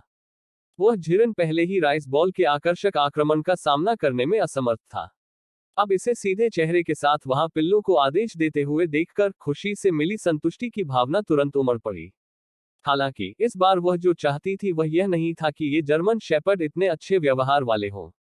वह चाहती थी कि वे सीखे कि घर की संपत्ति की सुरक्षा कैसे की जाती है। राइस बॉल, तुम्हें उन्हें घर की रखवाली करना सिखाना होगा, तभी वे योग्य माने जा सकेंगे। राइस बॉल ने देखा कि उसका मालिक उसे ऑर्डर जारी कर रहा है। उसने उसे देखने के लिए अपना छोटा सिर झुकाया, फिर तुरंत कुछ रोने की आवाजें निकाली और उन जर्मन शेपर्ड पिल्लों को देखने के लिए मुड़ा। मैंने उसके प्यारे छोटे पंजे कई बार हिलते हुए देखे और मैंने उन छोटे पिल्लों को भी देखा जो अभी भी वहां बड़े करीने से खड़े थे और दूधिया आवाजें निकालते हुए तुरंत भेड़ के झुंड की दिशा में भाग रहे थे।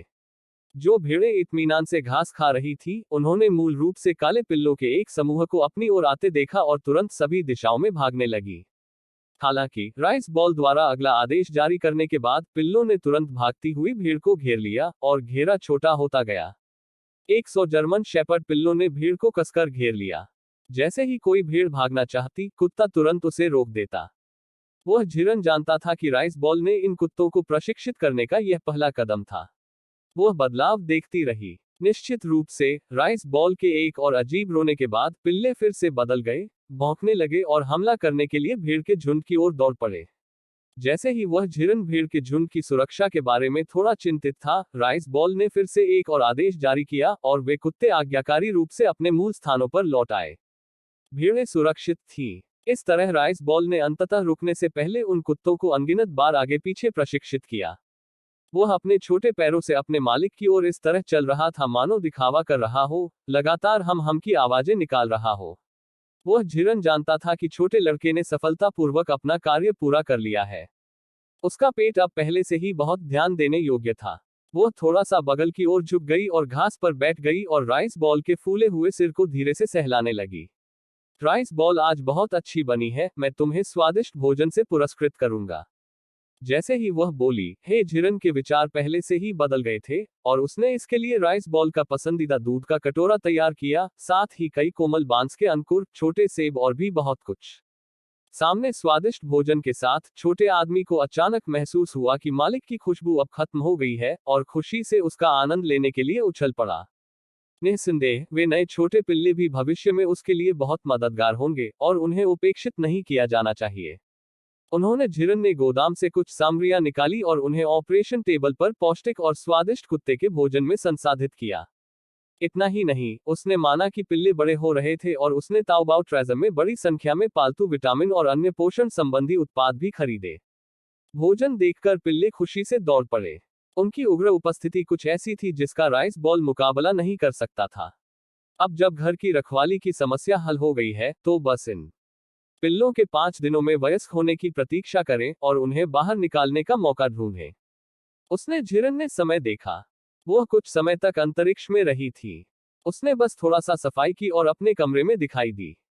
मो जियुए के वापस आने पर ही उसका फिगर सामने आया था। नान रुई उनके साथ थे। जब से नान रुई जीलिंग गांव में आया, वह पहाड़ की तलहटी में प्रेतवाधित घर में रह रहा था। वह मूल रूप से तब तक लोगों के सामने नहीं आता था जब तक कि वह उससे कंसोर्ट डी को उसके शरीर की जांच करने में मदद करने के लिए नहीं कहना चाहता था। आज यह दुर्लभ था कि वह वास्तव में मो जियुए के साथ आया था। अतिथि आता है, और वह झिरन स्वाभाविक रूप से उचित शिष्टाचार नहीं भूलेगा। राजा रुई को नमस्कार। नान रुई ने जल्दी से अपना हाथ लहराया। नौवीं महिला बहुत विनम्र है। मैं अब राजकुमार नहीं हूं, और दुनिया में नान रुई जैसा कोई व्यक्ति नहीं है। जब आप भविष्य में मुझे देखें तो बस मुझे अंकल रुई कहें।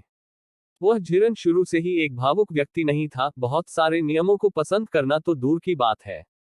चूंकि नान रुई ने ऐसा कहा, उसने बस इतना कहा, ठीक है, अब से मैं तुम्हें किंग रुई नहीं कहूंगी। इस बार नान रुई के आने का कारण यह था कि उन्हें कुछ बहुत महत्वपूर्ण बात कहनी थी। उन्होंने मूल रूप से मो जियुए से अकेले में बात करने की योजना बनाई थी, लेकिन कंसोर्ट डी स्पष्ट रूप से देख सकते थे कि मो परिवार में वास्तविक निर्णय निर्माता मो जियुए की पत्नी थी। इसलिए उन्होंने सबसे पहले मो जियुए को पाया और कहा कि उन्हें उनके साथ कुछ चर्चा करनी है। मो जियुए ने ज्यादा नहीं सोचा। जिन चीजों पर उनकी पत्नी के साथ चर्चा की जा सकती है वे मूल रूप से चिकित्सा उपचार से संबंधित हैं। इस अवधि के दौरान वह झिरन हर कुछ दिनों में कंसोर्ट डी को उसके शरीर की जांच करने में मदद करने के लिए गया।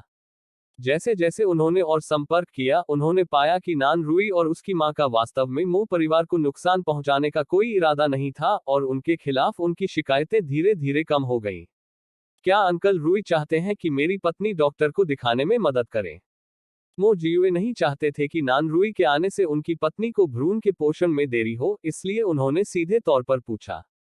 नान रुई अभी भी सोच रहे थे कि इसे कैसे आगे बढ़ाया जाए, जब उन्होंने मौका पाकर कहा, मैं और मेरी मां लगभग 1 महीने से यहाँ रह रहे हैं। हम दोनों को यहाँ का वातावरण बहुत पसंद है और हम यहीं बसने की योजना बना रहे हैं। यहाँ बस जाओ। मो जियुए के लिए यह अप्रत्याशित था। दशुन में उत्तर पश्चिम बंजर भूमि थी और जलवायु राजधानी जितनी अच्छी नहीं थी। विशेष रूप से जीलिंग गांव, यह स्थानीय क्षेत्र में विशेष रूप से अच्छी जगह नहीं थी। वह नहीं जानता था कि नान रुई ने यहां बसना क्यों चुना। खासकर इसलिए क्योंकि उन्हें विश्वास नहीं था कि एक राजकुमार जिसने वैभव और धन का आनंद लिया था, उससे आम लोगों के जीवन की आदत हो सकती है। उसका संदेह देखकर नान रुई बिल्कुल भी आश्चर्यचकित नहीं हुई। मेरी माँ और मुझे उम्मीद नहीं थी कि हम भविष्य में कहाँ बसेंगे।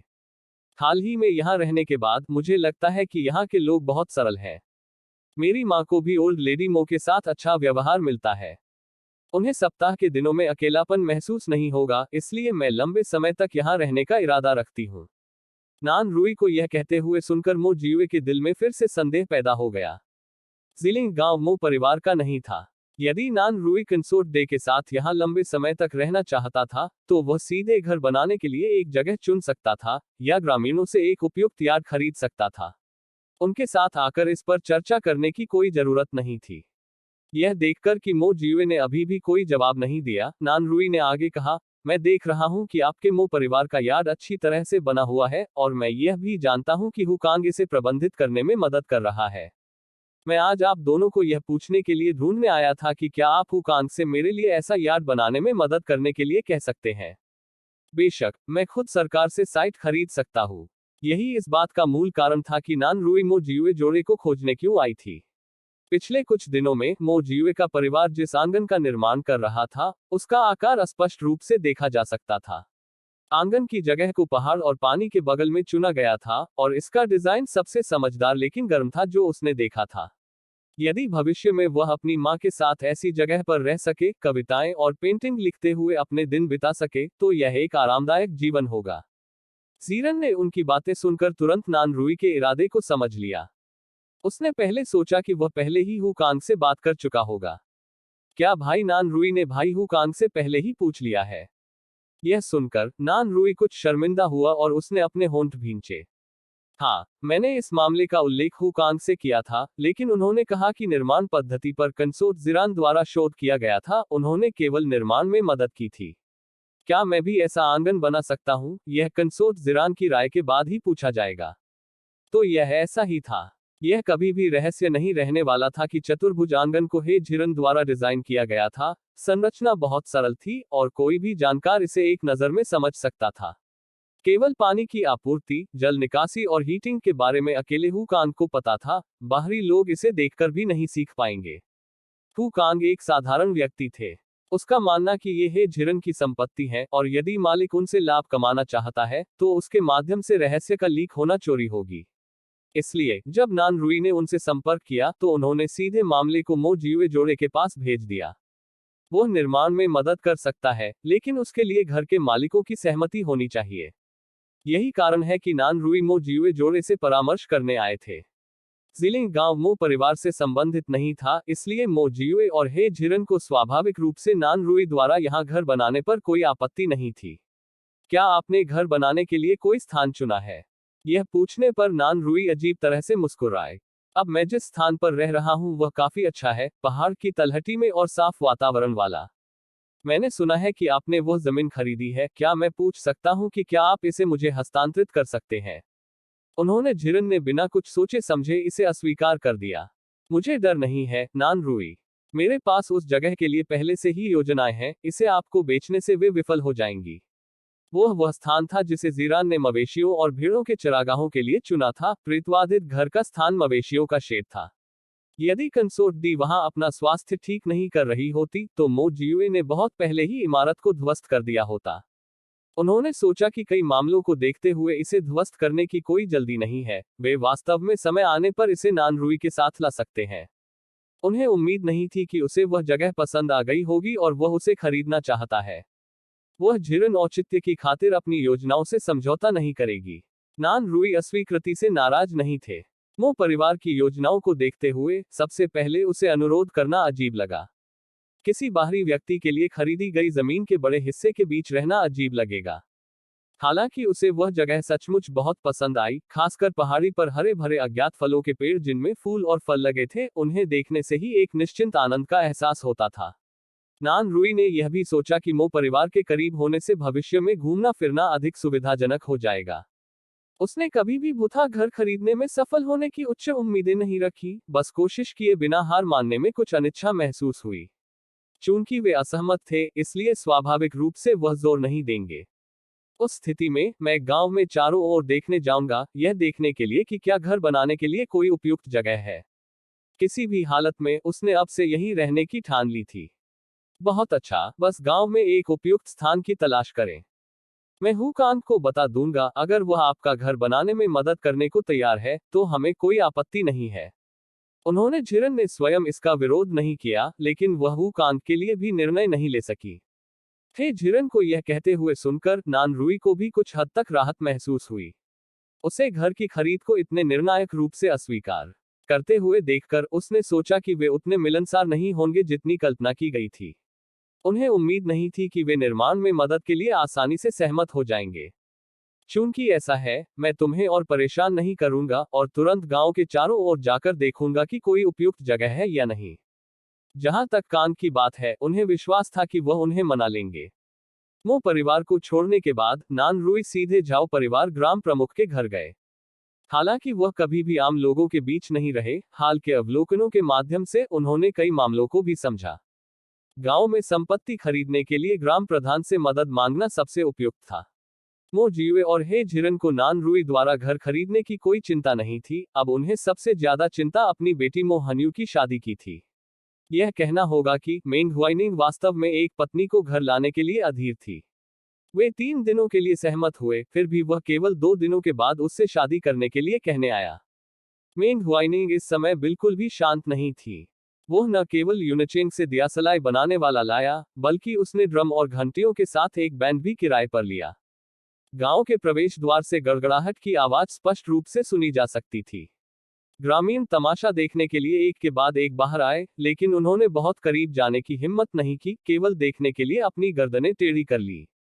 काउंटी प्रीफेक्ट का चेहरा खुशी से चमक रहा था, उसके पीछे चमकीले लाल रेशमी बैनरों में लिपटी हुए संदूकधारी लोग थे, जो स्पष्ट रूप से संकेत दे रहे थे कि वह किसी युवा महिला को प्रपोज करने आया था। ग्रामीणों ने जीलिंग गांव की सभी अविवाहित लड़कियों की जांच की, लेकिन यह नहीं सोच सके कि काउंटी प्रीफेक्ट किससे शादी करना चाहता है। चूंकि मंगनी का जुलूस ज्यादा दूर नहीं गया था, इसलिए उन्होंने जोर से चर्चा करने की हिम्मत नहीं की, केवल अपने बगल वाले लोगों से कानाफूसी करते रहे। देखो, काउंटी प्रीफेक्ट झो परिवार की दिशा में गांव की ओर जा रहा है। क्या ऐसा हो सकता है कि वह झो लड़की को प्रपोज करना चाहता हो? यह असंभव है। झो परिवार में कोई भी उत्कृष्ट लड़की नहीं है। देखो काउंटी प्रीफेक्ट कितना परिष्कृत है, कौन सा सामान्य परिवार उसकी नजर में आ सकता है? आप ऐसा कैसे कह सकते हैं? झो परिवार में कोई विशेष लड़कियां नहीं हैं, लेकिन झाओ परिवार में है। जैसे ही दोनों बहस करने वाले थे, किसी ने चिल्लाकर कहा, जल्दी देखो, मंगनी का जुलूस झो परिवार की ओर जा रहा है। यह देखकर झो परिवार के सदस्य अपने घर की ओर दौड़ पड़े। उनके कुल का व्यक्ति इतना चुप था कि उसने बिना कुछ कहे काउंटी प्रीफेक्ट से शादी कर ली, जिससे वे उत्सुकता से अनुमान लगाने लगे। भीड़ ने दूर से मेंग हुआइनिंग के जुलूस का अनुसरण किया, निगाहें उसकी हरकतों पर टिकी रहीं। यह देखकर कि वह कबीले के बुजुर्गों के घर के करीब था, कोई भी अब अपने उत्साह को रोक नहीं सका। देखो, काउंटी प्रीफेक्ट कबीले के बुजुर्गों के घर जा रहा है। उनकी पोती इस साल 16 साल की है। झाओ परिवार ने ईर्ष्या से देखा, सोचा कि झो परिवार के पूर्वजों को उनकी लड़कियों में से एक को काउंटी प्रीफेक्ट द्वारा चुने जाने के लिए आशीर्वाद दिया जाना चाहिए। लेकिन इससे पहले कि वे बहुत देर तक आनंद मना पाते, उन्होंने जुलूस को कबीले के बुजुर्ग के घर से गुजरते हुए और मो परिवार के दरवाजे पर रुकते हुए देखा। सभी लोग निराशा से एक दूसरे की ओर देखने लगे। काउंटी प्रीफेक्ट मो परिवार के पास चला गया है। यह वास्तव में मो परिवार है। क्या मो परिवार की बेटी विवाह योग्य है? पता नहीं। यह भी कोई आश्चर्य की बात नहीं थी कि वे लोग नहीं जानते थे। जब मो हन्यू पहली बार शीलिंग गांव में आई थी, तो वह हमेशा अपनी भाभीयों के पीछे पीछे घूमती थी, साधारण मोटे कपड़े पहनती थी जो भीड़ में बिल्कुल भी अलग नहीं दिखते थे।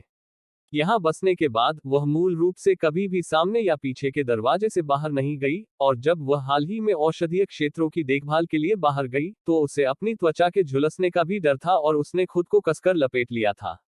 मो परिवार के लोगों ने भी जानबूझकर बाहरी लोगों को इस बात का जिक्र नहीं किया कि परिवार में एक अविवाहित बेटी है, इसलिए गांव वाले इस बात से अनजान थे कि मो परिवार में एक विवाह योग्य बेटी भी है।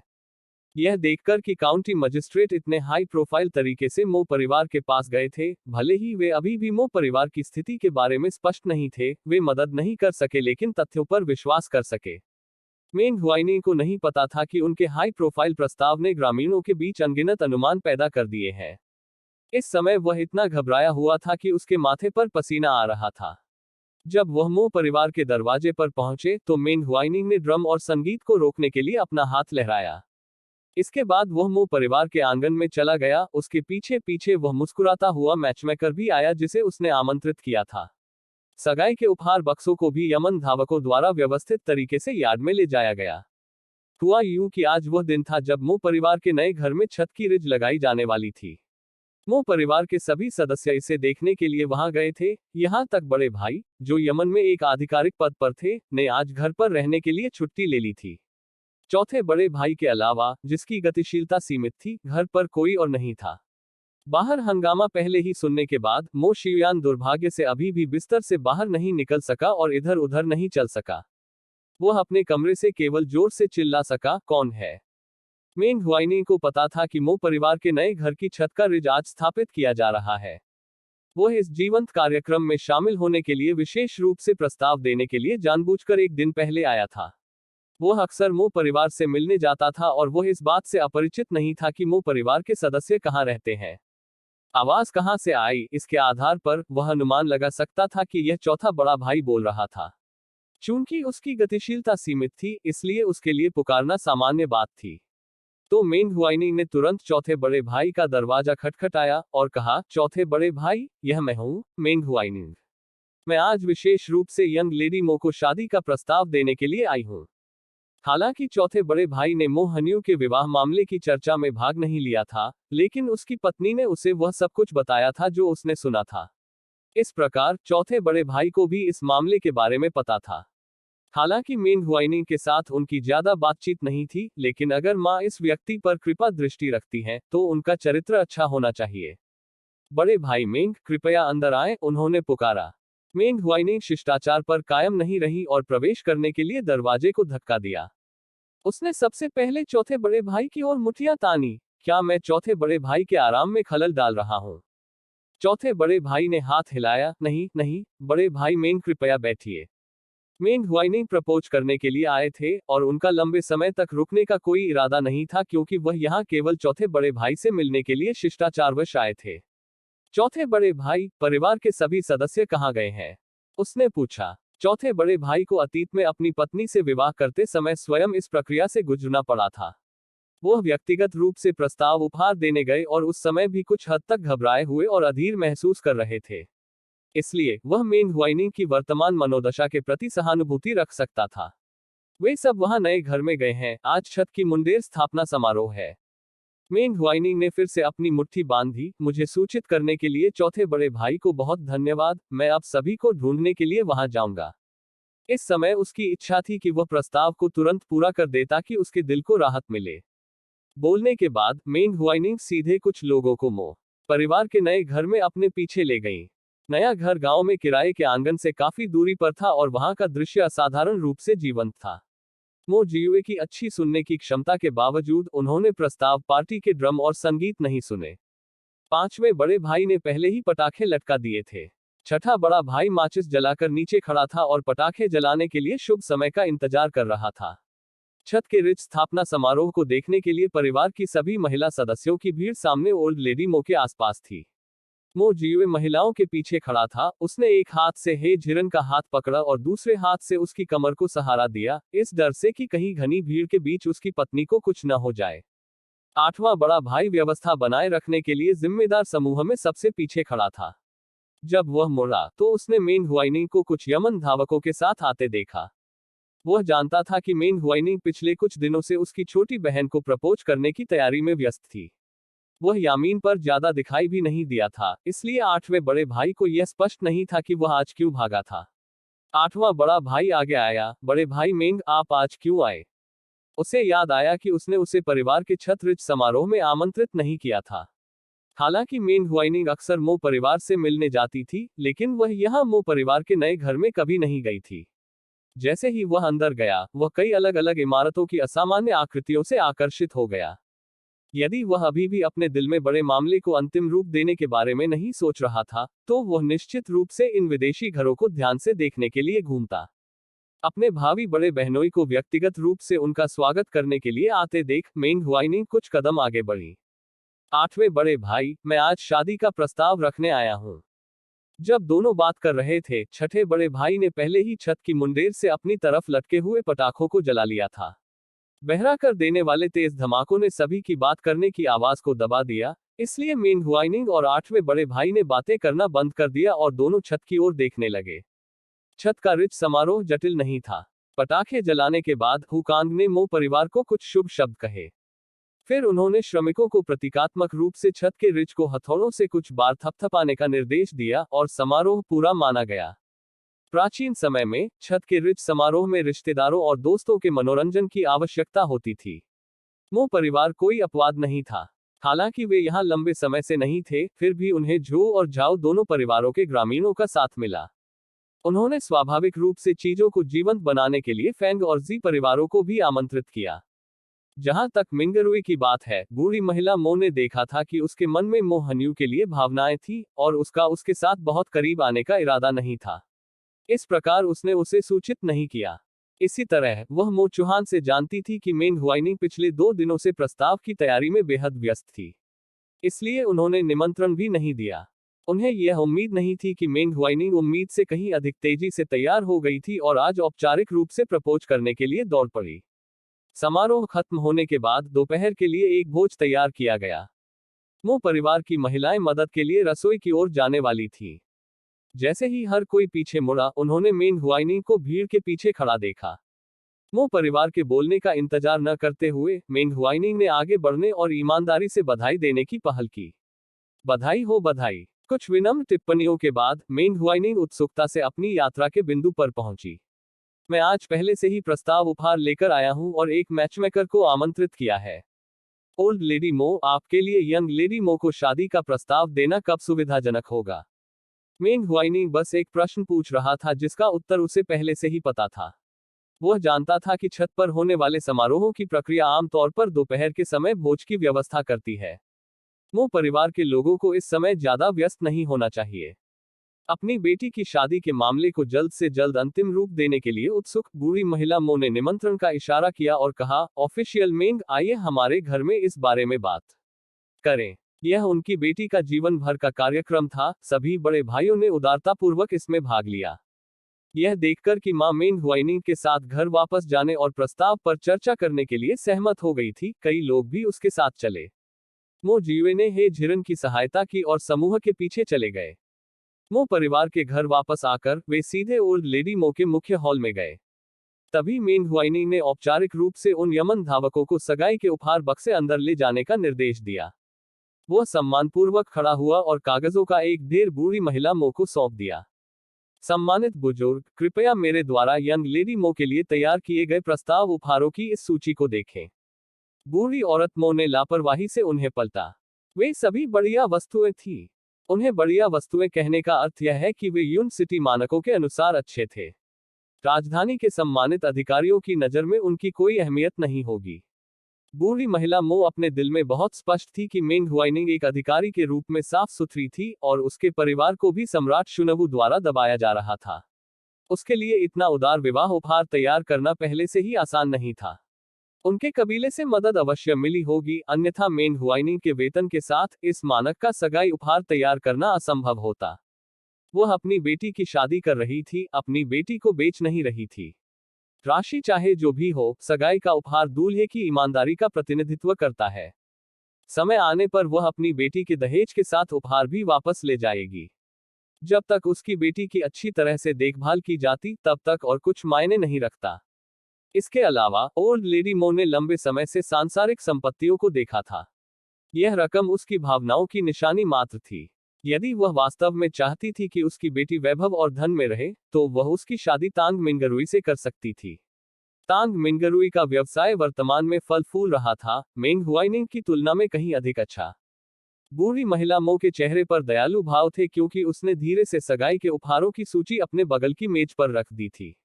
मेंग बहुत विचारशील है। मेंग हुआइनिंग ने फिर से हाथ जोड़कर सलाम किया, मुझे आशा है कि उपहार आपको अप्रसन्न नहीं करेगा, बूढ़ी औरत। वह अपने दिल में स्पष्ट रूप से जानता था कि चूंकि ओल्ड लेडी मो ने कोई आपत्ति नहीं जताई थी, इसका मतलब था कि उसकी तैयार सगाई पारित हो गई थी। मैचमेकर ने भी परिस्थितियों को समझा। अब उसके प्रवेश का समय हो गया था। बड़ी मुस्कुराहट के साथ वह आगे आई और सबसे पहले अपना परिचय दिया। ओल्ड लेडी मो, सज्जनों, मैं यूनचेन का आधिकारिक मैचमेकर हूँ। हर कोई मुझे मैचमेकर लियू कहता है। आज मुझे मिस मो को उनकी ओर से प्रपोज करने के लिए काउंटी प्रीफेक्ट मेंग के निमंत्रण पर यहां आने का सौभाग्य मिला है। बूढ़ी महिला मो ने मुस्कुराते हुए कहा, हम बहुत आभारी हैं, कृपया बैठ जाएं। मैचमेकर लियू समारोह में खड़े नहीं हुए और पास की कुर्सी पर बैठ गए। फिर उसने प्रथा के अनुसार मेंग हुआइनिंग की प्रशंसा की। बूढ़ी औरत मो ने कई बार इसी तरह के दृश्य देखे थे, इसलिए उसने दियासलाई बनाने वाले को बात करने दी।